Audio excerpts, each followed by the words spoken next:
블로그 참고하시고요. 네. 755회 억설타임즈 쇼 2023년 11월 7일 이노리 포스 감독이여 울버햄튼전에선 이겨라 금연하겠다 CFR Foreign Affairs Foreign Policy 블룸버그 이든영 성렬영 포린 매터 테드 아우지 칠부각 평양 냉면 부오나세바 이기자 이성모 이런 제목입니다. 오늘 축구 혁명은 계속된다. 토트넘은 포치에게 졌지만 대신 포치를 잊을 수 있었습니다. 이것이 축구다. 패스는 펩은 펩이고 클럽은 클럽이고 포스는 포스다. 첼시 청담 FC 대 토트넘 사당 FC 리뷰. 경기가 끝나고 새벽에 편의점에 가서 담배를 사서 담배를 폈습니다. 끊었던 담배를 다시 필 만큼 중독성이 쩔었습니다. 단호하겠습니다. 황희찬 울버햄튼 원정에서 반드시 이기라고 말입니다. 이기면 담배 끊겠습니다. 황희찬 울버햄튼도 연이은 심판 반정으로 심란합니다. 인들한 심판 탓하지 않겠습니다. 경기 일부입니다. 운명입니다. 받아들여야 합니다.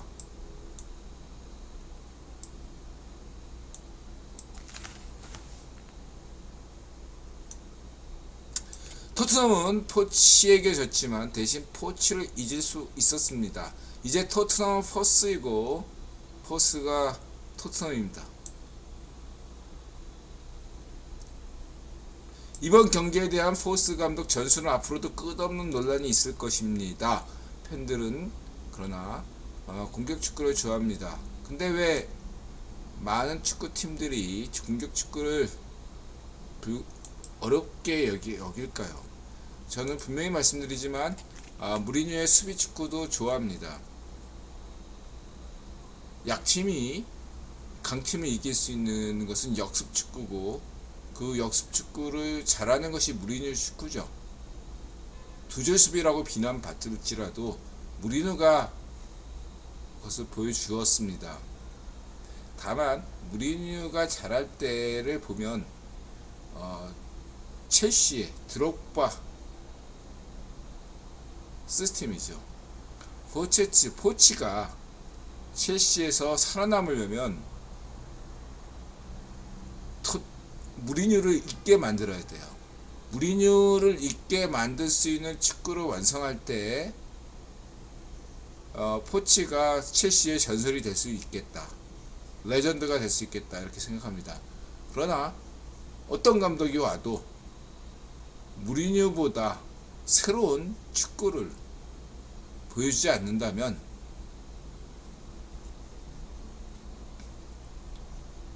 포치 첼시에게 이건 실패할 수밖에 없다. 이렇게 말씀드릴 수 있겠습니다. 무리뉴보다 나은 그러한 축구를 보여줄 때 세계 축구팬은 첼시에 환호할 것입니다. 인들라는 분명히 말씀드리지만 무리뉴의 그 드록바 시절 축구를 기억하고 있고 레전드라고 기억하고 있습니다. 그렇게 말씀드리고 싶고요. 포치에게 마지막 인사를 전하겠습니다. 즐거웠습니다.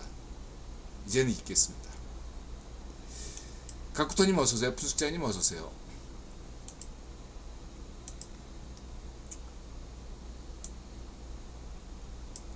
챔스항에서 모라 토트넘이 아약스를 상대로 이겼죠. 인생 경기였습니다. 이겼죠. 반대로 이번엔 졌지만 역시 인생 경기라고 생각합니다. 인생은 이길 때도 있고 질 때도 있는데 대부분 지죠. 확률적으로. 그러나 직관한 팬들은 티켓값이 전혀 아깝지 않았을 것이라고 저는 확신합니다. 야구 만화이지만 2연세 공포의 외인구단을 보는 듯 했습니다. 이들은 한때 야구 팬이었죠. 지금은 거의 야구에 대해서 모릅니다. 저는 누군가 저한테 야구를 물으면요, 뭐 어떤 분들은 우리 둘째는 야구도 좋아하고 축구도 좋아해요. 대부분 이제 스포츠를 좋아하는 사람들은 야구, 축구를 둘 다 좋아합니다. 근데 저는 젊었을 때 20대 초반까지는 야구를 좋아했지만 배낭여행, 유럽 배낭여행 갔다 온다부터는 이상하지만 축구만 좋아해요. 야구라 거의 안 봅니다. 아예. 안 봐요. 아예 거의 안 봐요. 야구에 대해서 저한테 뭐 물어보면 전 몰라요. 예. 무식해요. 무식. 야구에서 아무것도 모릅니다. 참고하시기 바라고요. 중요한 건 난 내가 좋아하는 것이라면 뭐든지 할 수 있다. 이게 아주 공포여행구단 핵심 메시지죠. 까치가 네, 더 얘기 안 하겠습니다. 낭만이죠, 그게. 그래서 이렇게 쭉 읽어보시면 되고요.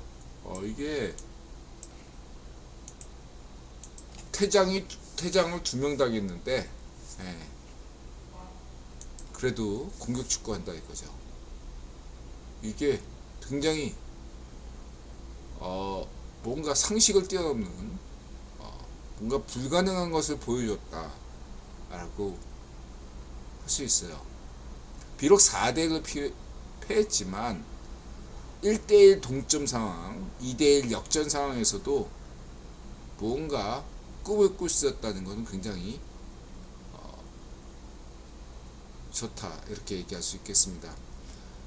이걸 정치적으로 얘기하면 비록 강서구 보궐선거에서 국힘이 졌지만 성렬형의 꿈과 철학이 실패했냐? 아니다 라고 들어가 자신있게 얘기할 수 있겠고요. 이거를 좀 더 정치와 축구를 연결시킨다면 이런 거죠. 오늘날 국제 관계에서 중요한 것은 이스라엘 하마스 전쟁이죠. 우크라이나 전쟁이 아니라 인드라가 이 관련해서는 CFR을 국위원에게 여러가지 얘기했으니까 생략하고 중요한 건 이거죠. 축구는 전쟁을 닮았습니다. 그랬을 때 축구가 조금 더 발전한들, 진보한들, 오히려 그런 축구 기술이 나아진들 인류에게는 오히려 퇴보하는 거 아니냐, 이렇게 누군가는 얘기할 수 있겠습니다. 축구가 망했으면 좋겠다 이렇게 얘기할 수 있습니다. 여기에 대해서 인드라가 붉은 악마 1세대 이론가로서 분명하게 여러분들에게 메시지를 전달하겠습니다. 첫 번째, 전쟁이란 개념보다 그 상위의 차원이 생존을 얘기해보자 라는 것입니다. 전쟁의 기술이 아니라 생존의 기술이다. 축구는 그 어떠한 스포츠 종목보다 인류의 생존을 닮았다 이렇게 얘기하는 것이 더 합리적이다. 다시 말해서 축구는 인류의 전쟁을 가장 닮은 스포츠다 라고 얘기하기보다는 축구는 인류의 생존을 가장 닮은 스포츠다 이렇게 짧게 말할 수 있겠습니다. 매우 차이가 큰데요. 생존의 기술 축구다. 이런 것은 뭐냐면 양날의 검, 양날의 칼, 우리가 흔히 그런 비유를 들고 있습니다. 한편으로 전쟁과 생존은 누군가에게는 가장 극심한 피해를 주면서도 누군가에게는 굉장히 이득을 가져다 주죠. 허나 여기서 인드라의 구기본론, 수메르 경제서론 관점에서는 어떤 것이냐면 양날의 검에서, 양날의 칼에서 기술의 발전은, 과학기술의 발전은 우리가 중시해야 된다. 78대 22로. 그러나 100% 과학기술의 발전만으로는 어렵다 않는 것입니다. 이것은 오늘날 AI하고도 관련이 되어 있죠. 우리는 긍정적으로 AI의 발전을 기대하면서도 22%그 AI의 위험성에 대해서 우리는 경각심을 가져야 됩니다. 자칫해서 인류를 망하게 할 수 있죠. 그렇다고 해서 AI 개발을 멈춰야 될까요? 그렇지는 않습니다. 마찬가지로 인류의 과학기술, 축구의 발전도 마찬가지로 더욱 해 나가야 되지만 동시에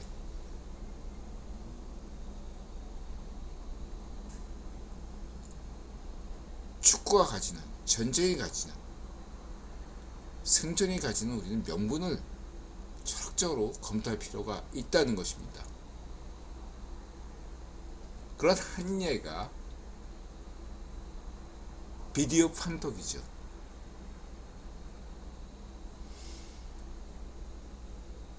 그 점을 우리는 명확하게 해야 되겠습니다. 두 번째로 인드라가 제시하는 것은 무엇인가?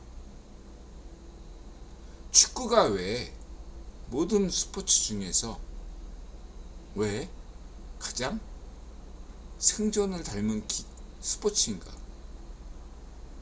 발을 다루기 때문입니다. 뇌에서 가장 먼 데가 어디죠? 팔입니까? 심장입니까? 아니에요. 다리입니다.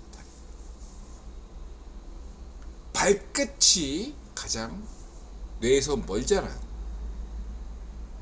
상징성입니다.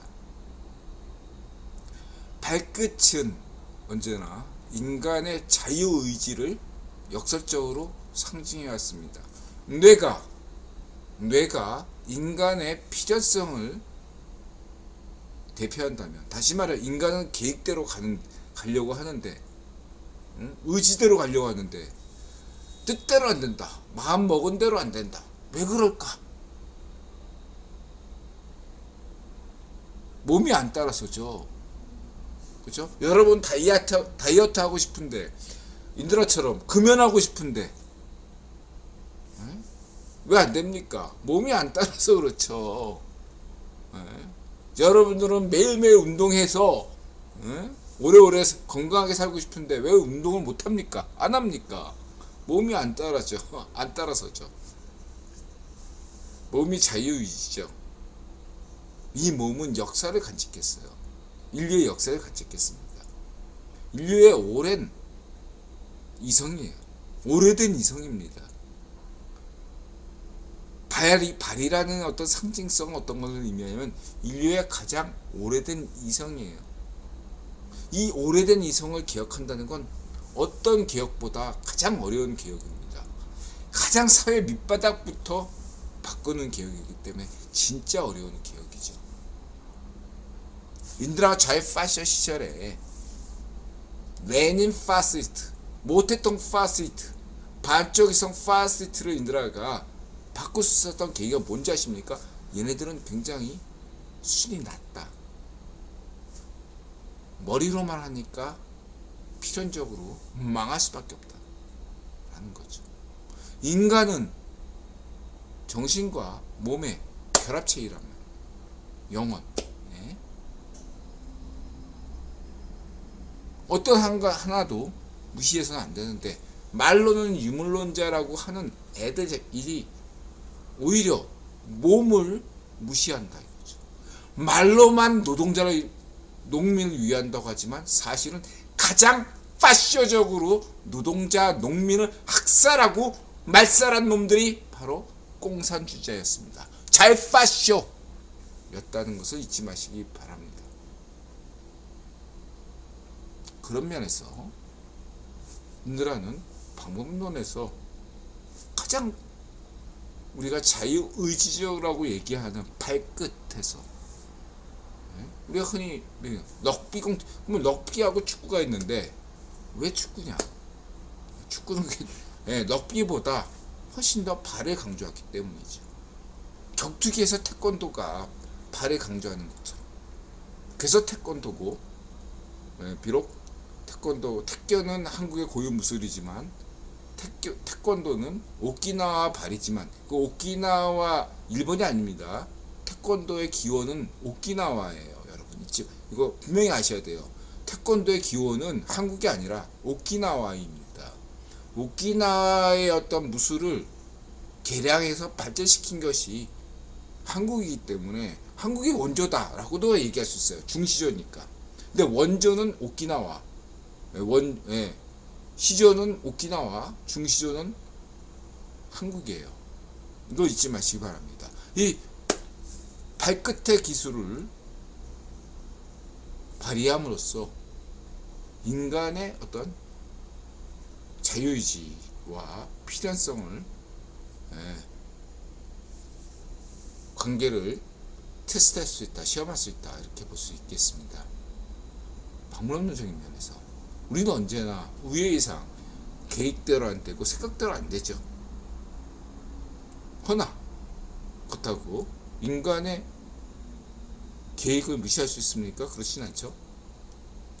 계획만 또 생각할 수도 없고, 그렇죠? 같이 가야 된다는 거죠.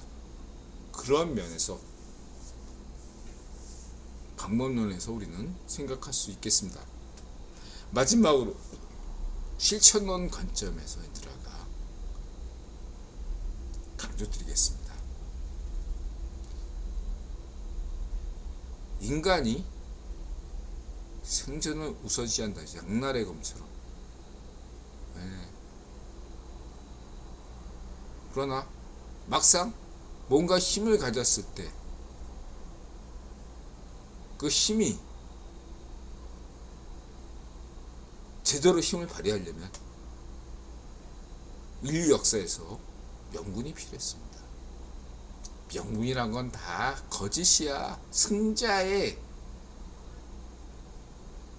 그냥 역사 날조야. 이렇게 볼 수 있겠습니다. 허나 반드시 그런 건 아니죠. 누군가가 역사에서 승리했다는 것은 오늘날 미국이 세계 최강국인 것, 그 다음에 데비 록펠러 가문이 구별 황제 가문인 것은 결과론만이 아니라 과정에서도 우리는 뭔가를 찾아볼 수 있겠다. 다시 말해서 결과만 따지는 것이 아니라, 또한 과정만 따지는 것이 아니라 과정과 결과를 같이 고려할 수밖에 없다. 해서 여기들은 근본적인 철학적인 문제를 이들은 제기할 수 있겠습니다. 바로 평등, 자유와 평등에서 자유와 평등의 문제죠. 평등의 문제에서 여러분들은 무조건 결과적으로 100% 똑같은 그런 것만 상상하십니까? 그게 전 세계에서 어느 나라에서는 이루어지지 않습니다. 북한을 보세요. 전혀 그렇지 않고 정반대의 사회가 노예제, 봉건제 사회죠. 그렇다면 우리는 자유와 평등에 대해서 보다 근본적인 질문을 할 수 있겠습니다. 여태까지 인드라가 자유에 대해서 매우 세 가지 관점에서 강조했으니까 지난 방송도 보시고 오늘은 평등에 대해서 말씀드린다면 조 바이든님 어서 오세요.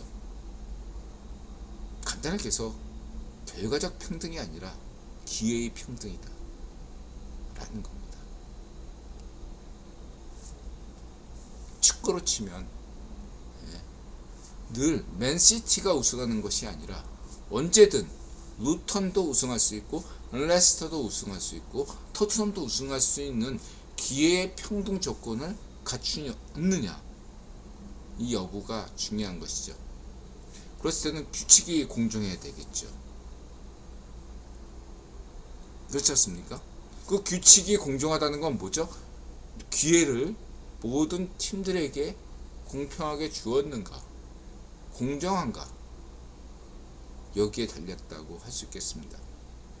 그래서 여기서 정의론이 등장하는 것입니다. 이랬을 때 정의론이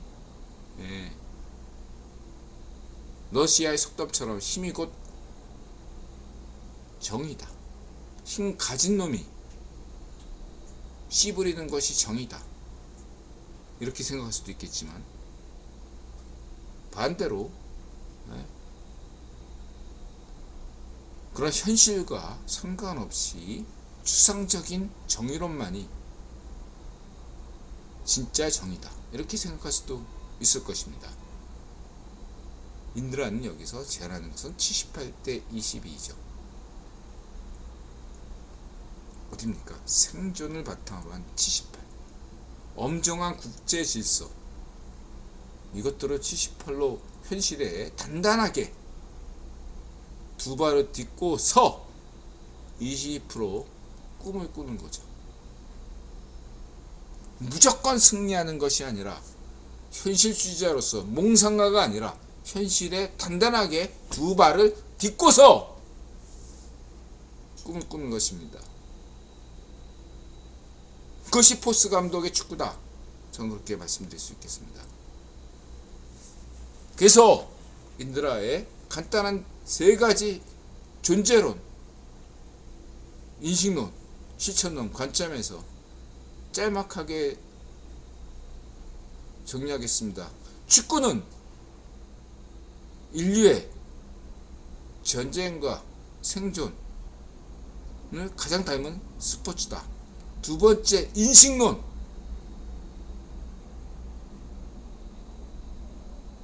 발 기술은 인간이 가장 통제하기 어려운 자유의지의 상징이다.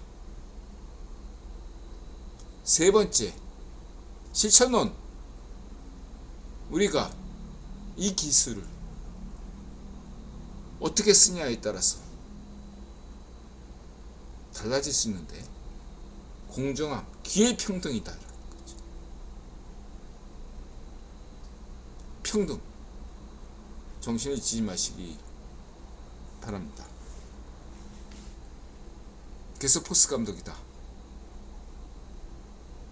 78% 현실에 두고 22% 꿈을 향해 달려갈 때 100% 현실주의자가 아니고 100% 몽상가가 아니라 78%는 현실에 단단하게 두 발을 딛고 두 발 22% 꿈을 향해 머리를 계획을 해라. 이런 말씀을 드리고 싶습니다. 저는 그런 면에서 다음 경기 우리 황희찬 선수가 너무너무 잘하고 있지만 그리고 최근에 두 경기에서 울버햄튼이 억울한 경기를 판정으로 지거나 비겼습니다. 그럼에도 불구하고 저는 울버햄튼 팬이 아니라